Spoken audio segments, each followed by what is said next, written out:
बिस्मिल्लाहिर्रहमानिर्रहीम। अस्सलाम वालेकुम नाज़रीन, आप देख रहे हैं प्रोग्राम पब्लिक ओपिनियन और मैं हूं आपके साथ ज़रिया इरफान। पाकिस्तान में मईशत और सियासत इस वक्त एक ऐसे फैसलाकुन मोड़ पर आन खड़ी है जहां से वापसी का कोई रास्ता नज़र नहीं आता। बजट की आमद है। 18,000 अरब रुपए का ये भारी भरकम बजट अब आवाम के सरों पर मंडलाता हुआ नजर आ रहा है। दावे तो ये हैं कि महंगाई को 8.6% पर लाया जाएगा और जीडीपी की शरह नमो 4.1% रखी जाएगी। लेकिन आईएमएफ के साथ बजट मुज़ाकरात की तकमील के बाद जो अंदरूनी कहानियां सामने आ रही हैं वो इंतहाई खौफनाक और कमर तोड़ हैं। एक तरफ बजट और दूसरी तरफ महंगाई से पिसी हुई आवाम के लिए हुकूमत का सरप्राइज तैयार है। क्या इस बजट में हम ये सब बेहतर कर पाएंगे या महंगाई का जोर बरकरार रहेगा? गरीब की सवारी मोटरसाइकिल हो या रिक्शा, ट्रक और बसें हो या फिर मिडिल क्लास का वाहिद सहारा सोलर पैनल्स और इलेक्ट्रिक गाड़ियां, नए बजट में इन सब को महंगा करने का पूरा बंदोबस्त कर लिया गया है। पेट्रोलियम डेवलपमेंट लेवी की मद में आवाम की जेबों से 1,727 अरब रुपए निकालने का हदफ है, जो गुज़िश्ता साल से भी 259 अरब रुपए ज्यादा है। सवाल यह है कि क्या इस बजट का मकसद मुल्क की मईशत को पायदार तरक्की की जानिब ले जाना है या सिर्फ आईएमएफ के अहदाफ को पूरा करना है? एक तरफ आवाम पर टैक्सों का ये पहाड़ तोड़ा जा रहा है तो दूसरी जानिब खुद हुकूमती सफ़ों से करप्शन और बैड गवर्नेंस के खौफनाक एतराज़ात सामने आ रहे हैं। मुस्लिम लीग नून के सीनियर तरीन रहनुमा और वफाकी वजीर ख्वाजा आसिफ ने खुद वापडा और सिस्टम के अंदर मुनज़्ज़म करप्शन का पोल खोल दिया, जबकि पीपल्स पार्टी के नदीम अफजल चंद भी आहो बका करते हुए नजर आए। सवाल तो ये भी है कि जब हुकूमत के अपने वुज़रा और इत्तेहादी करप्शन पर चीख रहे हों तो उस निज़ाम का एहतसाब और इस्लाह करेगा कौन? जहां अवाम मसाइल के अंबार तले दबे जा रहे हैं वहां सबसे बड़ा अलमिया अपोजिशन का भी है। तारीख की सबसे मकबूल अवामी सपोर्ट रखने का दावा करने वाली पाकिस्तान तहरीक इंसाफ इस वक्त हुकूमत पर दबाव बढ़ाने और बजट पर कोई ठोस दस्तावेजी या संजीदा तनकीद पेश करने में बुरी तरह नाकाम नजर आती है। पीटीआई इस वक्त अवाम की तर्जुमानी करने के बजाय अपनी अंदरूनी जंग और धड़े बंदियों का शिकार हो चुकी है। खैबर पख्तूनख्वा में सुहेल अफरीदी के खिलाफ उनके अपने ही MPAs का इकट्ठ और एक बाकायदा फॉरवर्ड ब्लॉक की पेशकदमी अब किसी से ढकी छिपी रही। 20 से 30 नाराज अरकान का ये ग्रुप वजारतें और तरक्याती फंड्स न मिलने पर नाला है और सुहेल अफरीदी घर घर जाकर अपने ही लोगों को बनाने पर मजबूर है। बिलावल भुट्टो का पाकिस्तान के साथ गिलगित बल्तिस्तान और आज़ाद कश्मीर के इलेक्शन करवाने का भी मुतालबा मंजर-ए-आम पर आ चुका है। आज के प्रोग्राम में यही हमारे टॉपिक्स हैं। डिस्कशन के लिए मौजूद है रिजवान रजी साहब, इसा राना साहब और साले जाफर साहब। तो रजी साहब, रवा साल अब तक 868 अरब रुपए का टैक्स शॉर्टफॉल है FBR की जानिब से। नेक्स्ट ईयर के लिए तो 15,000 अरब से ज़ायद का टैक्स टारगेट IMF ने दिया है पाकिस्तान को। यूं कह लीजिए कि पाकिस्तान भी खुशी खुशी कह रहा होगा कि हाँ चले हम इस टारगेट को अचीव कर लेंगे, अपनी चीज़ें बताने के लिए या अपनी एक्सपर्टीज़ बताने के लिए कि टारगेट अचीवेबल हो पाएगा फॉर द नेक्स्ट ईयर, क्योंकि अभी भी 868 का शॉर्टफॉल है तो 15,000 तो बहुत दूर की बात है। मैंने कोई 20-22 साल बजट कवर किया है। पोस्ट बजट प्रेस कॉन्फ्रेंस के अंदर फाइनेंस मिनिस्टर से और प्रोविंशियल के जो फाइनेंस के हेड होते थे उनसे सवालात भी कर रखे हैं। तो आगे से हमें ये कह के चुप करवा दिया जाता था कि ये थोड़ा सा हम एग्जेजरेटेड टारगेट रखते हैं, अच्छा, ताकि FBR के और सूबाई अफसरान जो हैं महकमा ख़जाना के वो ज़्यादा दिल जमई से टारगेट करें, असल वाला हम हासिल कर ही लेंगे। तो ये कह के हमें चुप करा दिया जाता था। लेकिन जब साल ख़त्म होता था तो वो जो एग्जेजरेटेड टारगेट होता था उसमें से अगर कोई कमी रह गई है, इस वक्त इस दफ़ा तारीख की सबसे ज़्यादा कमी रहने जा रही है 1,000 अरब रुपए के इर्द गिर्द, लेकिन जो कमी रह जाती थी उसकी बुनियाद के ऊपर कौम के इज्तिमाई ज़मीर के ऊपर जूते बरसाए जाते कि देखिए लोग टैक्स ही नहीं देते। हालांकि ये जो 15,000 अरब रुपए का टैक्स है ये इसी कौम ने दिया है ना यार, यहीं से वसूल किया आपने, ये अफगानियों ने तो नहीं दिया। ये जो आप ईरान को ट्रांजिट की सहूलत फराहम कर रहे हैं इस वक्त, उन्होंने तो नहीं दिया, ये अहले पाकिस्तान ने दिया। तो थोड़ा सा इस तरफ भी देखिए, मुझे 15,000 अरब रुपए से कतन डर नहीं लग रहा। पाकिस्तान के लोग जो है ये भी अपने पेट से या गले से निकाल के दे देंगे। IMF की नई शर्त है कि जो पिछला शॉर्टफॉल रह जाएगा, यानी जितना आपने पिछले साल काम इकट्ठा किया होगा वो भी आप इसके अंदर ऐड ऑन कर देंगे, वो नए साल के टारगेट के अलावा करेंगे आप। यानी ये 15,000 नहीं है, ये बात 16,000 से ऊपर जाएगी। सही। जो सरकार तो रफी को साहब, ये जो पिछले 4-5 महीने के अंदर अंदर हुकूमत ने ये पेट्रोलियम लेवी लगा लगा के अरबों का टैक्स वसूल किया है, ये किन दस्तावेजात का हिस्सा बनेगा, ये किस खाते में जाएगा? ये इस खाते में जाएगा कि एफबीआर कहेगा कि देखिए लेवीज के ऊपर टैक्स तो आपने इकट्ठा करना था, हाँ। लेट्स से मैं मिसाल के तौर पे बात कर रहा हूँ 1200 अरब रुपया, जी जी। हमने आपको 1500 अरब रुपया कर दिया है, तो निकालें एक 1300 सीसी गाड़ी हम इनाम के तौर पे एफबीआर के अफसरों को दें।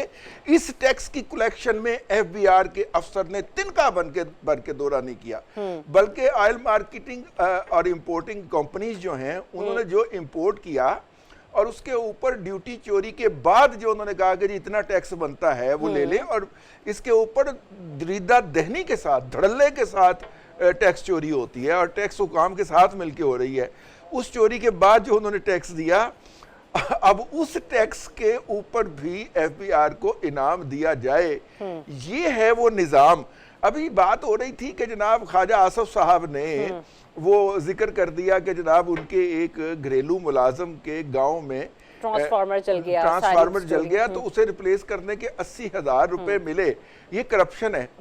मैं साले जाफर साहब से और इसार राना साहब से दोनों से हाथ बांध के अर्ज करता हूं, हुजूर ये करप्शन नहीं है, ये निज़ाम है जो इस मुल्क के अंदर लागू है और इस निज़ाम को सीधा करने की जरूरत है। ये करप्शन, ये किस में, अगर ये करप्शन होती ना तो किसी एक ये टॉपिक आप छोड़ दीजिए ना, इसके ऊपर मैं राणा साहब से कहूंगी कि खूब शोर मचाए। नहीं ना, आपसे बहुत सारे सवाल आते, सुनिए तो सही। आप सिर्फ मईशत पे बोले, ये रोना पीटना मेरे खाते डाले, तो आपने सिर्फ मईशत पे बोले, ऐसे मैं कड़ा गाना बाबा बूटा गाना मेरी बारी है। रजी साहब, ये जो IMF ने GST 18 से बढ़ाकर 19% करने की भी तजवीज दे दी है और मुतालबा कर दिया है, आपको लगता है कि अवाम में इतनी सख्त बाकी बची है कि वो एक आम की जाने वाली ग्रोसरी पर भी अब 18 से 19 रुपए फीसद का टैक्स देंगे? मतलब ये भी हो जाएगा? ये जो टैक्स लगना है ये इंपोर्टेड पे लगना, इंपोर्टेड ग्रोसरी पे लगना। मैंने चेक किया है। अच्छा। कि या इंपोर्टेड जो आप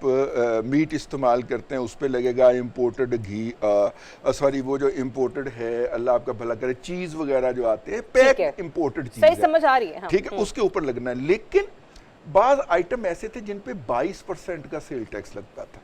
अच्छा। और यहाँ पे कुछ लाडले ऐसे भी हैं जिनके ऊपर 18% का नहीं, सिर्फ 8% का सेल टैक्स लगता है, और वो हमारी शुगर मिल इंडस्ट्री है। शुगर मिलर्स जो हैं वो 8% टैक्स देते हैं और वो भी पूरा नहीं देते। तो IMF ने कहा है कि 8% वाले को भी माफी जो है वो खत्म कर दें, और ये जो आपने 22% वाला जुर्माना लगाया हुआ ये भी खत्म कर लें, 18 को बढ़ा के 19 कर लें, ताकि आपका सिस्टम स्ट्रीमलाइन हो जाए। ये उन्होंने कहा है। असल में तो हमें मुतालबा करना चाहिए कि बाज के ऊपर 0% जो सेल टैक्स है, जैसे स्टील स्क्रैप की इंडस्ट्री है, उसके ऊपर भी टैक्स लगाया जाए, और ये शुगर मिल वालों का भी सेल टैक्स बढ़ा के 18 रुपए किया जाए। ये दुनिया का सबसे ज्यादा मुनाफा कुमार है, वसूल इन्होंने फिर भी कंज्यूमर से करना है, लेकिन वो किया जाए। और मैं समझता हूं कि बज़ाहिर, क्योंकि हमारे यहाँ तो हर अच्छी बात भी आगे बुरी हो जानी होती है, बज़ाहिर ये तजवीज़ बड़ी माकूल लगती है कि ये जो आपने डिस्क्रिपेंसी रखी हुई है टैक्स चोरी के लिए, इसको ख़त्म कीजिए, इसे यूनिफॉर्म लेके आइए, और वो जो शुगर मिलर का एक माफिया पाला हुआ है, लाडला माफिया, उसको भी टैक्स, उससे भी टैक्स पूरा लिया जाए। ठीक है। सॉरी जाफर साहब, नए बजट में जो टैक्सों में इजाफे का इम्कान है, उसमें इस बार फिर से सोलर पैनल्स की आवाज़ जो है वो सामने आ चुकी है, और कल भी मैं सुन रही थी कि जो इलेक्ट्रिक गाड़ियां हैं वो भी महंगी होने का खदशा है। मुझे ये समझ नहीं आ रही कि कभी हुकूमत कहती है कि हमने क्लाइमेट चेंज के हवाले से रिफॉर्म्स लेकर आनी है, हमने कार्बन लेवी लगा दी है, आप और मैं मिलकर 4.25 रुपए एक बिजली के यूनिट पर अदा कर रहे हैं। तो जब राइट लेफ्ट हर जगह से कार्बन लेवी भी इकट्ठी हो रही है, उसके बावजूद हम लोग इलेक्ट्रिक गाड़ियों को महंगा करेंगे। पेट्रोल ने वैसे लोगों की चीखें निकाल दी, लोगों के पास सब्स्टिट्यूट क्या है? मतलब अगर मैं महंगे पेट्रोल वाली गाड़ी इस्तेमाल कर रही हूँ तो मैं तो ये सोचूंगी ना, चले मैं इलेक्ट्रिक व्हीकल की तरफ चली जाती हूँ। हुकूमत वैसे भी चाह रही थी क्लाइमेट चेंज की तरफ जाया जाए, लेकिन हुकूमत तो कोई मौका ही नहीं छोड़ रही, ना यहाँ से पकड़ने का ना वहाँ से पकड़ने का। आप ठीक कह रही हैं। ये जब से मैंने होश संभाला है, ये पाकिस्तान की तारीख में पहला बजट है जिससे खौफ सा महसूस हो रहा है, जिसके बारे में ये तासुर दिया जा रहा है कि इस बजट में जो महसूलात, जो टैक्स आयद किए जाएंगे उनके ज़रिए से करार वाकई तौर पर लोगों की कमर जो है वो दोहरी हो जाएगी। लेकिन जहाँ तक अभी आपने जिक्र किया कि सोलर और ये जो गाड़ियाँ हैं बिजली से चलने वाली, जी। उनके बारे में FBR ने अभी कल ही वाज़ह किया है कि उसके ऊपर हमारा टैक्स नाफिज करने का भी कोई फैसला नहीं हुआ। अच्छा। लेकिन मैं समझता हूँ कि ये FBR की जो वजाहत है ये काबिल एतमाद नहीं है, इसलिए कि ये इसकी सिफारिश IMF ने ऑलरेडी कर रखी है कि आपको उस तरफ जाना होगा। मैं यही नहीं बल्कि मैं समझता हूँ कि उन्होंने जो दीगर सिफारिशात जिन पर हमारे लोगों के साथ इत्तफाक किया है उसमें ना सिर्फ सेल्स टैक्स का जो इजाफा है वो भी शामिल है, और ये शुगर का जो जिक्र रजी साहब ने किया, मैं समझता हूँ ये इतनी जेन्युइन बात है कि जिससे जेन्युइन बात को और हो नहीं सकती। मुमकिन हो अगर पाकिस्तान के अवाम का कोई भला अजीज़ है किसी को, तो ये शुगर मिले जो हैं इनको ख़त्म कर देना चाहिए।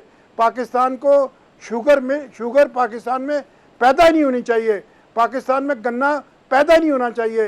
ये हमारा जो सिस्टम है ये उसके ख़िलाफ़ है।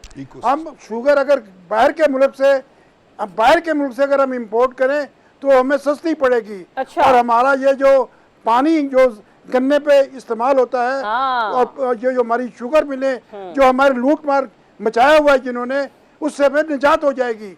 एक तो बात ये है, लेकिन साहब आपको इस हुकूमत की नीयत पर कोई शक शुबा महसूस नहीं होता? आपने कहा ना कि जैसे चले हम चीनी या गन्ना इंपोर्ट कर लेते हैं, सर हुकूमत को जब नजर आएगा कि अवाम की तो बुनियादी जरूरत में से एक शुमार होती है ना चीनी, सर इन्होंने तो उसके ऊपर भी भर के लिए भी लगाना शुरू कर देंगे। मौका चाहिए हुकूमत को। तो मेरी अर्ज ये है जी कि जो चीज आपके मुफाद में नहीं है, अवाम के मुफाद में नहीं है, मुल्क के मुफाद में नहीं है, जिसके लिए आपका पानी जिसकी जरूरत आपको दूसरी क्रॉप्स के लिए है और वो ज्यादा आपके लिए पेइंग है, तो आप उस तरफ जाएं बजाय इसके कि इस तरफ जाएं, ताकि चंद लोग जो शुगर मिलों के शुगर मिलों का जो माफिया है आप उनको फायदा पहुंचाने के बजाय अवाम को फायदा पहुंचाएं। ये बिल्कुल लिखी पड़ी बात है कि ये शुगर मिलों का जो कॉन्सेप्ट है इसको ख़त्म होना चाहिए और इसकी जगह शुगर बाहर के मुल्क से मंगवाई जाए जो सस्ती पड़ेगी और जिसकी जो सप्लाई है उसमें कोई इंटरप्शन भी नहीं होगी, आप अपने हिसाब से मंगवाएंगे। अच्छा लगे हाजिर इस सवाल का भी जवाब दे दीजिए साले साहब के मोटरसाइकिलों, रिक्शों, ट्रकों और बसों समेत जो है इन चीजों पर भी, व्हीकल्स पर भी टैक्स की शरह बढ़ाने की तजवीज है। सर ये अवाम के लिए कितना जो है ना तकलीफ दे मामला होगा? ये इसमें तो कोई बहस की जरूरत ही नहीं है कि ये जो इजाफा करेंगे इससे वाकई अवाम को तकलीफ होगी। मोटरसाइकिल चलाने वाला हो, रिक्शा वाला हो, छोटी कार वाला हो, वो बेचारे के जो वसाइल आमदन है वो बड़े महदूद होते हैं। बिल्कुल और पहले ही से वो हैंड टू माउथ हैं और बड़े अजियत में हैं, तो इनको खुदा का खौफ करना चाहिए, इनको अवाम पर तरस खाना चाहिए, सार्फिन पर रहम खाना चाहिए और बजाय इसके कि जो ऑलरेडी इन्होंने जुल्म कर रखा है उसको कम करें और कोई अवाम को सहूलत पहुँचाए, उसके लिए राय अमल सोचें। ये ठीक है कि पिछले 4 साल से जो चीज़ इनको विरसे में मिली है उसकी मुश्किलात को अभी तक ये पूरी तरह काबू नहीं पा सके, लेकिन इसका ये मतलब नहीं है कि ये हमेशा के लिए इसको इसी तरह चलने दिया जाए। ये इसको इस तरह चलने देंगे तो अवाम जो है ना उनके लिए काफ़ी हयात बिल्कुल तंग हो जाएगा और उसका कोई भी नतीजा बरामद हो सकता है। ठीक है राना साहब, किस किस्म के नताइज बरामद हो सकते हैं अगर हुकूमत इस किस्म के खौफनाक बजट को लेकर आती है साल 2026-2027 के लिए? अब आपके माय फेवरेट ख्वाजा आसिफ साहब की भी मैं बात कर लेती हूँ, काफ़ी परेशान नजर आए, ट्वीट पर भी उन्होंने जिक्र किया। नदीम अफजल चंद साहब भी थोड़े से गुस्से में नजर आए और वो अक्सर नदीम अफजल चंद साहब की भी मैं देख रही होती हूँ, हफ्तावार कोई ना कोई ट्वीट सामने आ रही होती है। लेकिन सर एक शख्सियत जो हुकूमत का हिस्सा है और वजीर भी है वफाकी, एक शख्सियत जो कि इत्तेहाद में मौजूद है, इस हुकूमत का हिस्सा भी है, सर अगर इनकी आहो बका, इनकी चीखें ऐसी हैं तो आप, मैं, रजीज साहब, साले जाफर साहब, हमारे इर्द गिर्द रहने वाले जो बहन भाई हैं, सर फिर उनकी चीखें हुकूमत को कैसे सुनाई देंगी? मैंने बड़ी तसल्ली से सब गुफ्तगू सुनी है। अच्छा, तो मुझे भी ये मौका दिया जाए कि मैं अपनी बात मुकम्मल करूं। जी प्लीज। जी राना साहब, ठीक है ना। देखिए सबसे बड़ी बात तो ये कि ये जो रजी भाई कह रहे हैं शुगर मिलें और स्टील मिल्स बंद कर दिए जाएं, तो मुझे बताएं कि इससे गरीब कौन होगा? ये शुगर मिलें किन की हैं, किन खानदानों की हैं? शरीफ खानदान की, जरदारी खानदान की, चौधरियों की, ठीक है। तो जो मुल्क के हुक्मरान हैं जिन्होंने अवाम को रिलीफ देना, वो ही तो लूट रहे हैं। स्टील मिल्स किन की हैं? मेरी है, आपकी है, हुक्मरानों की जो ऊपर बैठे हुए वो जो लूट रहे हैं। तो आप कैसे, क्या कहते हैं, एक अपने कातिल से ये तवक्को करते हैं कि वो आपसे मोहब्बत करेगा? भाई शुगर मिलें जिनकी हैं वही हुक्मरान भी हैं। दूसरी बात ये कि पिछले कम से कम 50 साल से तो पीपल्स पार्टी और मुस्लिम लीग नून जो है हुकूमत में है। मईशत का बेड़ा गर्क करने में दोनों पार्टियों ने अपना भरपूर किरदार अदा किया और इन्हीं के बच्चे खरबोपति हुए, मेरे बच्चे नहीं हुए। इन्हीं के कारोबार बढ़े, इन्हीं के बाहर का बंगले बने, इन्हीं के बाहर फ्लैट्स बने, मेरे तो नहीं बने। और अगर ये कहना कि जी ये बजट पाकिस्तान की तारीख में कभी इतना बदतरीन नहीं आया, तो इसका जिम्मेदार कौन है? मैं हूं या क्या नाम है आप है? इसके जिम्मेदार वो लोग हैं जिन्होंने चलती हुई हुकूमत को हटा के खुद आगे बैठे और 4 साल में पाकिस्तान की मईशत को तबाह करके रख दिया। जो ये कह गए थे कि हम पाकिस्तान के अंदर महंगाई खत्म करेंगे और वो गरीबों को खत्म करने के ऊपर बैठ गए जाके। तो जिम्मेदार को उनके गिरेबान पकड़ने चाहिए। और ये कहना कि जी इस हुकूमत से, भाई देखें दुनिया में ना जितनी भी सिविल वो दुनिया में मौजूद, दुनिया में आइन और वोट 2 ऐसी मुकद्दस चीजें हैं जिनको छेड़ना गुनाह समझा जाता है। हम वो मुल्क हैं जहां पे आइन को जब मर्जी तोड़ दें और वोट को जब मर्जी चोरी कर लें, मैंडेट को जब मर्जी चोरी कर लें। तो फिर जो आके बैठेंगे तो उनका तो टारगेट ही कुछ और है, जिनको लाके बिठाए किसी और मसले के लिए लाया जा रहा है। और बात आ जाएगी ख्वाजा आसिफ पे, तो छोड़े ख्वाजा आसिफ के ट्वीट के ऊपर जो भी हुआ ये हुआ। हम सारे यहाँ पे ये तीनों जो आप और मैं चौथे, हमें पता है कि इस मुल्क के अंदर कोई एक काम अगर आप मेरिट पे करने निकले ना, तो आपके दादा, आपके पोते पड़पोते जो हैं उस काम के पीछे खड़े रहेंगे, वो होगा नहीं पूरा।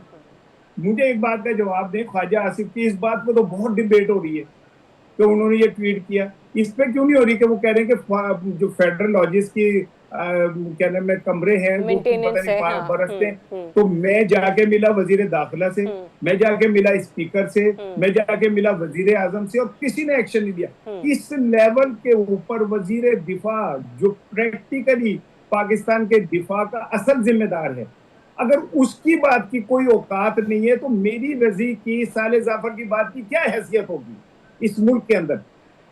मुझे नहीं पता। ये जो बजट आ रहा है, ताजिर अलहदा कमर कस के बैठे में, किसान कह रहे हैं हम पंजाब असेंबली का घेराव करेंगे, आम आदमी मर रहा है, भूखा मर रहा है। हुक्मरानों को जाके बाकू जाके बैंगन का भुर्ता खाने की पड़ी हुई है कि हमने जाके बैंगन का भुर्ता खा के देखना है कि वो खट्टा कैसा होता है और मीठा कैसा होता है। अच्छा राणा साहब, एक मिनट, आपने कहा ना कि ताजिर भी एहतजाज के लिए तैयार बैठे हैं, किसान भी एहतजाज। साले जाफर साहब, मुझे सवाल लेने दीजिए उनसे, प्लीज जरा सवाल लेने दीजिए। छोटी सी मेरी सबमिशन है कि राणा साहब जो हैं वो एक टेक्निकल बात है, ये बजट जो है ये टेक्निकल चीज़ है, इसको सियासी रंग मत दें। ये किसी ने घर बना लिए हैं, किसी ने बनी गाला में माल बना लिया है, किसी ने कहीं पे कोई घर खरीद लिया है, ये इस वक्त इशू ज़ेर बहस नहीं है। ज़ेर बहस इशू ये है कि पाकिस्तान की जो मईशत है इसमें सुधार लाने के लिए जिन इक़दाम की ज़रूरत है, क्या वो इक़दाम करने की सलाहियत हमारी इंतजामिया में मौजूद है या नहीं है? इंतजामिया में कौन है साले जाफर साहब? इंतजामिया में भी तो यही सियासतदान है ना, यही तो बात हो रही है यहाँ पे। एनीवेज, मेरा सवाल था राणा साहब, ताजिर और किसान आप कह रहे हैं कि वो सभी एहतजाज के लिए तैयार बैठे हैं। चलो साले साहब जरा वेट कर लो, मेरी गल होलन दो, फिर मैं तुसी कर लेना। मैंने पता सी कि तुसी जरूर बोलोगे। मुझे पता था कि मैं क्या कहते हैं पैसे मेरे होंगे और मौजें आपकी होंगी, चीखें मेरी होंगी और उसके ऊपर गुस्सा आपका होगा। मुझे पता था, मैं इसीलिए मैंने पहले कह दिया था कि मेरी बात होने दीजिएगा। क्योंकि हमें असल सच बात सुनने की हिम्मत नहीं किसी में भी। राणा साहब मेरा भी छोटा सा मुख्तसर सा जवाब दे दीजिए। आपने कहा ना कि ताजिर भी तैयार बैठे हैं, किसान भी तैयार बैठे हैं, हमने इससे पहले भी मुख्तलिफ लोगों की कॉल्स सुनी हैं, लेकिन आपको लगता है कि अवाम इतने नको नको हो चुके हैं कि सिर्फ बजट आने की देर है, ये सिफारिशात सुनाने की देर है, तो अवाम वाकई हुकूमत मुखालिफ किसी भी एहतजाजी तहरीक का जो है ना वो ऐलान कर सकते हैं? ये इतनी स्ट्रांग हो सकती है कि वो हुकूमत को अपने फैसले रिवर्स करने के? हाँ, किसी को ये बात अच्छी लगे या बुरी लगे, हमारे डीएनए के अंदर एहतिजाज है ही नहीं। ठीक, हमारे मनहसूल कौम डीएनए में एहतिजाज नहीं है। सही। हमने पाकिस्तान में जितने एहतिजाज किए वो एस्टेब्लिशमेंट की ख्वाहिश, मर्जी और उनके उससे किए। आज तक पाकिस्तान में अवाम की बुनियाद के ऊपर एक एहतिजाज नहीं हुआ। जितने एहतिजाज हुए या इंटरनेशनल एस्टेब्लिशमेंट उसके अंदर थी या नेशनल एस्टेब्लिशमेंट की ख्वाहिश थी। अच्छा। तो हम ये सोच लें कि अगर हम इस पे बाहर निकलेंगे तो इससे बड़ी हमाकत कोई नहीं है। रजी बाहर निकलेगा, मैं निकलूंगा, रजी मैनू पढ़वा देगा, मैं रजी नू पढ़वा देंगे। चले आपने कहा ना अवाम के डीएनए में एहतजाज नहीं है। जिन लोगों के डीएनए में एहतजाज है क्या वो अवाम की खातिर बाहर निकलेंगे? इसको आके डिस्कस करते हैं एक ब्रेक के बाद, क्योंकि उनकी अपनी पार्टी भी जो है वो मगू की कैफियत का शिकार है। तो जब उनके अपने मसाइल हल होंगे तो क्या उसके बाद अवामी मुश्किलात को तरजीह दी जाएगी? ब्रेक के बाद stay tuned. Welcome back once again. Razi sahab और साल जाफर साहब, आप दोनों की इजाजत से, क्योंकि राना साहब ने जाते जाते एक बात की थी कि अवाम के डीएनए में एहतजाज नहीं है, तो जरा मैं चाह रही हूँ कि उन्हीं से कमेंट में शुरू करूँ। राना साहब, पाकिस्तान तहरीक-ए-इंसाफ के कहा जाता है हर एक लीडर के अंदर जो है ना वो एहतजाज का डीएनए मौजूद है। बावजूद इसके हम ये देख रहे हैं कि इस वक्त केपीके में सिचुएशन बड़ी वर्स्ट हमें नजर आ रही है। कुछ वज़रा कहते हैं कि ऐसा नहीं है, कुछ मान भी लेते हैं कि ऐसा है। आपको क्या लगता है कि जो बजट आ रहा है उसको मद्देनजर रखते हुए कोई मुरत्तब हिकमत अमली अपनाई जाएगी पीटीआई की तरफ से, या फिर फिलहाल सुहेल अफरीदी साहब जो अपने आपसी मामलात हैं उसको ज्यादा तरजीह दे रहे हैं? ये आपको ब्रेक में साले जाफर साहब ने कहा कि पीटीआई के लीडरों के अंदर एहतिजाज का डीएनए मौजूद है। सर लेकिन देखिए ना, एहतजाज तो आप देखिए कि हमने देखा है कि हर छोटी बड़ी बात पर एहतजाज के लिए पीटीआई निकलती है। ओ भाई, कहाँ निकलती है? अच्छा, कौन कहता है कि पीटीआई एहतिजाज के लिए निकलती है? आपको किसने कह दिया? ठीक है सर, वो टाइम पे बड़े बड़े एहतजाजी जलसे हुआ करते थे राना साहब। तो नहीं सुन ले, पीटीआई की मौजूदा लीडरशिप तो जमात इस्लामी की लीडरशिप से भी ज्यादा बुज़दिल और कंप्रोमाइज है। आपको किसने कह दिया कि ये इनके डीएनए में एहतिजाज है? अच्छा, इनकी रोजी रोटी लगी है ने। जिस बंदे के नाम पे इनके एमएनए एमपीएस बने उससे मिलने के लिए अडियाला नहीं पहुंचते, इन्होंने एहतिजाज करना है। और ये एहतिजाज वाले लोग नहीं है जो आपको नजर आ रहे हैं। अच्छा, ये भूल जाए कि पीटीआई को एहतिजाज करने वाली पार्टी है या कुछ है। ये इनके तिलों में इतने तेल नहीं है कि ये गर्मी में बाहर निकल के 1 घंटा खड़े हो। पाकिस्तान की सियासत में मुनाफकत, जमीर फरोशी और इस्टेब्लिशमेंट के पांव चाटना को ये पहली दफा नहीं हो रहा। ये तो 1947 से लेके आज तक यही खेल खेला जा रहा है। तो आप ये समझे कि पीटीआई की लीडरशिप बाहर निकलेगी तो पीटीआई के लिए वो कह रहे हैं जागते रहना था 3.5। अच्छा, मुझे ये बताएं, ये जो सुहेल अफरीदी साहब और अली बिन गंडापुर साहब की लड़ाई शड़ाई वाला मामला थोड़ा सा उठ चुका है, आपको लगता है कि ये कोई डाइवर्जन है या वाकई पार्टी के अंदर कोई ना कोई है ग्रुपिंग अब शुरू हो चुकी? नहीं, ग्रुपिंग तो है। अच्छा, ठीक है। वहां पे एक ग्रुप थोड़ी है, वहां पे तो 3-4 ग्रुप हैं। ठीक, असद कैसर का ग्रुप अलहदा है, इनका ग्रुप अलहदा है, वो जो बाहर निकला था न्याजी एहतिजाज करने, हाँ, उसका ग्रुप अलहदा है। ये तो ग्रुपिंग तो है और ये एक नेचुरल है। जब वो घर में बाप नहीं होगा तो बच्चे फिर इसी तरह ही लड़ते हैं। और यही सबसे बड़ी कामयाबी है लोग ऊपर बैठे हुए लोगों की, कि पार्टी को तकसीम दर, जो कुछ लीडर थे वो तायब होके चले गए, कुछ को जेल हो गई, कुछ फरार हो गए, जो बाकी रह गए वो ही हैं बगल बच्चे जो जिनसे जो कहा जाएगा करेंगे। ठीक है, गंडापुर का चेहरा क्लियर होके सामने आ गया। सही है, सही है। पहले मरवत के जरिए उन्होंने एक दरखास्त दिलवाई कि जी इमरान खान नाहल और सजा याफ्ता है। वो मरवत ये दरखास्त दे रहा है जो इमरान खान की टिकट के ऊपर ये एमएलए है। ये जो अलीमीन गंडापुर साहब और सुहेल अफरीदी साहब वाला मामला है, और जो अभी राना साहब भी बात करते कि ग्रुपिंग तो वाज़े, तो सर ये ग्रुपिंग जो है वो अफरीदी साहब की वज़ारत आला के लिए जानलेवा साबित हो सकती है? तीसरे कुछ कैंडिडेट भी मैदान में आ गए हैं जो स्पीकर भी नहीं हैं और अच्छा। सीनियर मिनिस्टर भी नहीं है, कुछ तीसरे कैंडिडेट भी मैदान के अंदर पाए जाते हैं। ये पार्टी का अंदर का मसला है। उन्होंने दाल जो है वो बर्तनों में बांटनी है या जूतों में, ये उनका अपना फैसला है। मुझे इस निज़ाम को जो है वो क्रिटिसाइज करना है और इसके गलत पहलुओं के ऊपर निशानदेही करना है। मुझे पर्सोनिफाई नहीं करना किसी बुराई को कि ये फलाना शख्स जो है ना ये चूंकि करप्ट है, फलाना भी गद्दार, फलाना भी करप्ट, फलाना भी करप्ट, और चूंकि वो करप्ट हैं तो लिहाजा मैं बड़ा जिसे कह सुंदर हूं, मैं बड़ा ईमानदार हूं, मैं बड़ा हाजी लक हूं। यानी मेरी जो अच्छाई है वो दूसरे की बुराई की मरहूने मिन्नत नहीं होनी चाहिए। ये इबलीस का तरीक है। सौरभ जाफर साहब, कितनी सदाकत आपको नजर आ रही है इन इख्तलाफात में जो कि इस वक्त अली गंडापुर साहब और सुहेल आफरीदी साहब के दरमियान हमें नजर आ रहे हैं, या फिर जैसे अलीमा साहिबा की भी ख्वाहिश होती है कि कोई ना कोई बड़ा एहतजाज हो ताकि उनके भाई की रिहाई को यकीनी बनाया जा सके। ये खुद से तो कोई डाइवर्जन क्रिएट नहीं की जा रही, या जो इर्द गिर्द के महरकात हैं वो तो नहीं उस मामले को डाइवर्ट करें कि आप अपने आपसी मामलात में पड़ जाइए ताकि एहतजाज थोड़ा पीछे रह जाए। तहरीक इंसाफ की बदकिस्मती है कि वो जब भी एहतजाज की बात करती है तो उनकी सफ़ों में एक ही आवाज़ उठती है कि हमने जो भी एहतजाज करना है वो 9 मई की तरह का करना है। अच्छा। इससे नीचे उनके एहतजाज में गुंजाइश ही नहीं है। वो ये समझते हैं कि उन्होंने एक हदफ बनाया हुआ है कि पाकिस्तान की डिफेंस फोर्सेस जो हैं उनको उन्हें अटैक करना है, पाकिस्तान की डिफेंस फोर्सेस की जो लीडरशिप है उसको उन्होंने अटैक करना है। यही वजह है कि अब उनमें ये हिम्मत ही नहीं रही कि वो कोई एहतजाज कर सके। ये जो जहाँ तक डीएनए की बात का ताल्लुक है, डीएनए नाम की कोई चीज़ नहीं। एहतजाज उस वक्त होता है जब इंसान के लिए मामलात सूरत हाल बर्दाश्त से बाहर हो जाती है। ठीक। आपको पता है कि हमारे पड़ोस में ईरान के बारे में ये मशहूर था कि वहाँ पर जूही सपहर होती थी, सूरज सवा नेज़र के बाद गुरूब होने की तरफ जा रहा होता था, गर्मी बढ़ती थी तो दुकानें बंद हो जाती थी और दुकानदार ये कहते थे कि हमें बड़ी गर्मी लग रही है, हम दुकान बंद करके जा रहे हैं। आपने उसी ईरानी कौम को अपनी फौज के साथ लड़ता देखा, आपने उसी ईरानी कौम को इराक के साथ लड़ता देखा, आपने उसी ईरानी कौम को अभी अमेरिका के साथ लड़ते हुए देखा। तो लिहाजा डीएनए नाम की कोई ऐसी चीज़ नहीं है। ये हालात हैं जो आपको एहतजाज पर मजबूर करते हैं।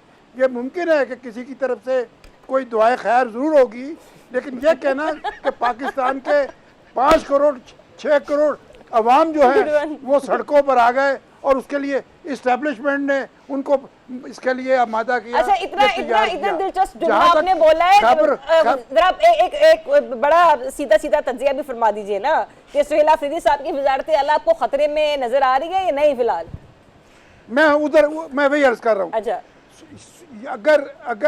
अगर ये जो इसी महीने के वस्त में जो बजट पेश होने जा रहा है केपीके की असेंबली में, वो अगर बजट मंजूर नहीं होता तो ये हुकूमत की छुट्टी हो जाएगी। और अगर जो इस वक्त तकसीम चल रही है ये तकसीम बरकरार रहती है तो मैं नहीं समझता कि केपी की असेंबली जो है वो बजट मंजूर कर सकेगी। लेकिन वो बहरहाल हाथ पाँव जोड़ रहे हैं। सुहेल आफरीदी हाथ पाँव जोड़ रहे हैं। हो सकता है कि वो लोगों को मनवा लें, तैयार कर लें।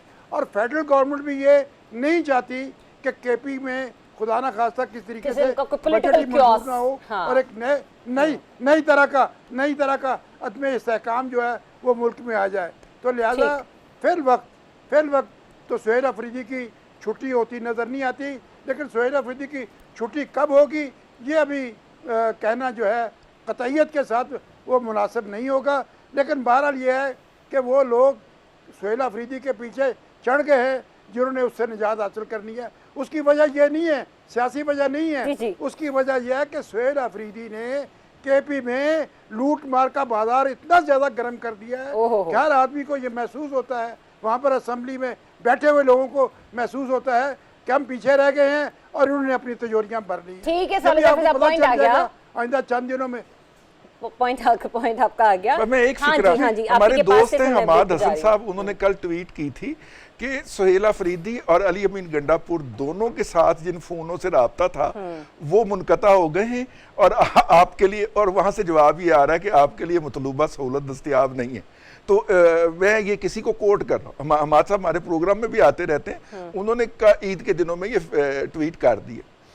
चलिए एक जुमला मैंने भी कहना था क्विकली, हाँ ब्रेक वो पे। ये कि अभी अगले सेगमेंट में साले जाफर साहब से जरूर पूछिएगा कि ये दुआए खैर कौन करवाता है और दुआए खैर से मतलब क्या है। एक ब्रेक लेते हैं, नाज़रीन को ज्वाइन करेंगे, stay tuned. Welcome back once again. नाज़रीन, गिलगित बल्तिस्तान की इलेक्शन है और इलेक्शन मुहिम जो है वो अपने उरूज पर है। नून लीग भी हमें कैंपेन करती हुई नजर आ रही है। आज तो माशाल्लाह पाकिस्तान पीपल्स पार्टी के चेयरमैन बिलावल भुट्टो जरदारी साहब भी गिलगित में डेरे डाले हुए थे।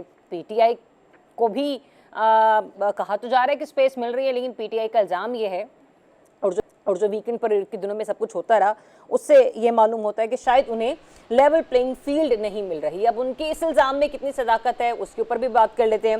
लेकिन साले जाफर साहब, और एक सवाल था राना साहब का कि दुआए खैर से आपका मतलब क्या है, ज़रा उसकी तशरीह बता दीजिएगा।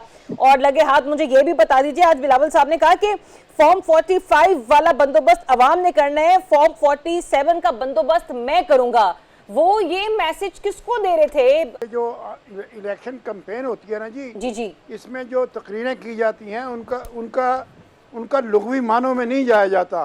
उनका अच्छा। एक सियासी मकसद होता है। ये सियासी बातें हैं और जिनका मकसद आवाम को लुभाना होता है, अच्छा। आवाम को अपनी तरफ लाना होता है, और कुछ लोगों के बारे में एक नफरत के जज्बात पैदा किए जाते हैं। तो इसमें परेशान होने की जरूरत नहीं है।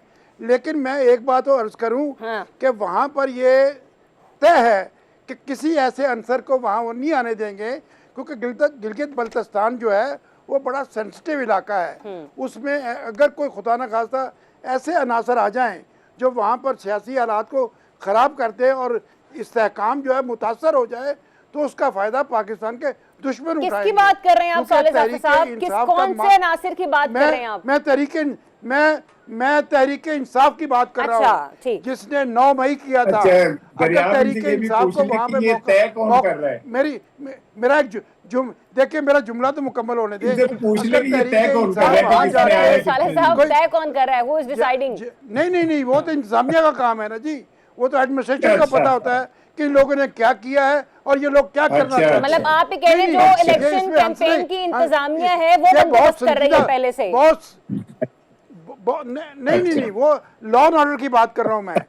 लॉ एंड ऑर्डर की बात कर रहा हूँ। इसकी जिम्मेदारी इंतजामिया पर है। जहाँ तक इलेक्शन का वोट काउंट होंगे और 5 तारीख 6 तारीख को आपको पता चल जाएगा। जहाँ तक दुआए खैर का तल्लुक है, अगर आपको दुआए खैर का मानी नहीं आते तो किसी आलिम दीन से पूछिएगा। ये बिल्कुल गैर इस्लामी तस्वुर है दुआ का। या किसी आलिम दीन से पूछेगा। राना साहब, मेरी बात सुने। एक चीज जो खुद साले साहब ने भी कह दी कि मतलब कानून नाफिज करने वाले इदारे जो है वो बंदोबस्त कर रहे हैं कि कोई ऐसे शरपसंद नासिर वहां पर मौजूद ना हो जो कि इन इलेक्शंस का हिस्सा बन सके। फिर वो खुद ही कह रहे हैं कि पाकिस्तान तहरीके इंसाफ उनसे मुराद शरपसंद नासिर से है। मतलब ये कि फिर वो लेवल प्लेइंग फील्ड ना मिलने वाला इल्जाम सच्चा हुआ। अगर आपने 8 फरवरी वाला एपिसोड वहां रिपीट करना है तो खुद साले जाफर साहब कह रहे हैं कि वो बहुत सेंसिटिव इलाका है, आप ऐसा ना करें। ये एक सियासी अमल है, इसके जिम्मेदार सियासी ही स्टेक होल्डर है। तो इन हालात में इस तरह की बात कहना ठीक नहीं। वैसे मुबारक हो, नवाशी साहब को भी एनओसी मिल गया है, वो भी गिलगित बल्तिस्तान आज शाम तक पहुंच जाएंगे और बिलावल भुट्टो साहब वहां पे पहुंच चुके हैं। इस्तेकाम पार्टी के राना नज़ीर और क्या कहते हैं नसीब, मलक नसीब, यहाँ से वो 1 महीने से पहले से वहाँ पे मौजूद हैं। तो वो तमाम लोग जिनके लिए दुआ खैर की जा सकती है वहाँ मौजूद हैं। लेकिन एक शरपसंद पार्टी जिसे 8 फरवरी को पूरे पाकिस्तान ने वोट दिया था, वो शरपसंद है, उसको आने नहीं दिया जाएगा। बाकी जाले जाफर साहब भी वहाँ पे दरवाजे पे खड़े हुए और दोनों हाथों से दरवाजा बंद किया हुआ है कि कोई शरपसंद अंदर ना आए। मैं इनकी इस एफर्ट को सलाम पेश। ठीक है रजी साहब, पिछली बार जीबी के इलेक्शन में पीपल्स पार्टी की 9 सीटें चोरी की गईं। ये चेयरमैन पीपल्स पार्टी बिलावल भुट्टो जरदारी साहब कह रहे हैं और साथ ही साथ वो ये भी कहते हैं कि पीपल्स पार्टी ने कभी नहीं कहा हमें सिलेक्ट करके लेकर आओ। तो बजाय इसके कि मैं इस वक्त अगर पीटीआई के हवाले से बात करूँ आज, तो मेरे लिए बिलावल साहब की स्टेटमेंट्स बड़ी हैरानकुन है। वो अलग बात है, साले जाफर साहब कह रहे हैं कि ये इन जुमलों का, इन बयानात का कोई लेना देना नहीं है सच्चाई से। देखिए, मैं बिलावल भुट्टो साहब का बड़ा शुक्रिया अदा करता हूँ, क्योंकि यहाँ पे तो ऐसी भी पार्टियाँ पाई जाती जो कहती हैं हमारी 90 सीटें चोरी कर ली गई, तो किसी का बंदा मुंह पकड़ सकता है। लेकिन मैं एक बात जो है, वो जो दुआए खैर वाली बात हुई है, तो दुआए खैर वो है जो मेरे भाई मोहतरम अजीज़ जनाब इसार राना साहब हर तबसरे में, हर पॉडकास्ट में, हर व्लॉग में, हर टीवी प्रोग्राम में बैठ के इमरान अहमद खान न्याजी के लिए करते हैं। अच्छा। वो दुआए खैर होती है। तो इसलिए मैं ये समझता हूँ कि दुआए खैर के एक मतलब जो है वो साले जाफर साहब ने फरमाया, इसार राना साहब ने पूछा था, सवाल किया था, तो मैंने जान की अमान पा के अर्ज कर दिया है, ऐसे हूँ रोला ना पड़ा इसार राना साहब, मेरी बारी इंसिडेंटली आखिर चा गई। दूसरी बात देखिए, पिछली दफा जो भी था, इस दफा मैंने एक सहाफ़ी से पूछा कि इस दफा जीबी का रिजल्ट क्या देख रहे हैं। उन्होंने कहा जी 8 के करीब नशिस्तें होंगी, 8 से 10 पे PMLN की, 6 से 8 होंगी पीपल्स पार्टी की, और ये जो PTI के नामजद लीडर ऑफ द अपोजिशन हैं नासिर अब्बास साहब, उनकी पार्टी भी 1 से 2 सीटें लेगी और PTI भी 1 से 2 नशिस्तें लेगी। और यूं इस तरह से पीपल्स पार्टी और PMLN मिल के हुकूमत बनाएंगी। एक उस वक्त वहाँ के मुकामी जर्नलिस्ट का जो ग्राउंड पे कवर कर रहा है, ये उसका तजिया है, इसमें बहुत सारी जमा तफरीक भी हो सकती है। देखिए, अगर बाकियों को इजाज़त दी है आपने, जिन्होंने ईरान पे हमले के बाद वहाँ पे फौजी बच्चों को बाकायदा बंद करके कमरों को आग लगा के मारा, जिन्होंने कश्मीर के ऊपर हमला किया, अक़वाम मुत्तहिदा के दफ्तर को आग लगाई, ठीक है, अगर आपने उनको इलेक्शन कैंपेन चलाने की इजाजत दे दी है, तो फिर 9 मई वालों को भी दे दे। इन्होंने भी यही कुछ कर रखा है। इन्होंने तो मुजस्समे तोड़े थे, उन्होंने तो बाकायदा सिपाहियों को शहीद किया है, कमरे के अंदर बंद करके आग लगाई है। तो आपने उनको इलेक्शन लड़ने की इजाजत दे दी है, तो इनको भी दे दीजिए, ये भी जाके वहां पे अपनी कैंपेन कर लें और सांप निकाल लें जो निकालना है। भाई, अगर वो हार ही रहे हैं जनरल इलेक्शन के मुताबिक, तो आप उन्हें एक बयानिया क्यों थमा रहे?